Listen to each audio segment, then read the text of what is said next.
সেই দিন মরণের ঘাটে বাবা বসে থাকলে চাইরানা লাভ হবে না, পাশে মা বসে থাকলে লাভ হবে না, ভাই বসে থাকলে লাভ হবে না, বন্ধু বসে থাকলে লাভ হবে না, সব লাশের পাশে বসা।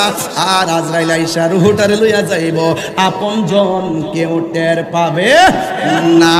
ওই আল্লাহ বলবে, ও ফেরেশতা আজরাইল গেছে, যা রুহটা বের করলে কাফন দিয়া বাইন্ডিং কইরা আর আতরে শিশিরা দিয়া ওই রুহুর কাফরের মধ্যে একটু বাইন্ডিং করে লাগাইয়া এই রুহুটার আসমানের দিকে উড়াল দিয়া নিয়ে আসবা। এবার কোন জায়গায় দাঁড়াবো? আল্লাহর কাছে ফেরেশতা বলে, ও আল্লাহ গো, আমি কোন জায়গায় দাঁড়াবো? কই ঘরের ভিতরে যার রুহু কবজ করবে তার চোখটা যতটুকু দূরে যায়, চোখের পাওয়ার যতটুকু দূরে যায়, যদি ঘর পর্যন্ত তার সীমানা থাকে, ঘরের সামনে দাঁড়ায় থাকবা। ঘর থেকে যদি আসমানের সীমানা থাকে, আসমানের দিকে দাঁড়ায় থাকবা।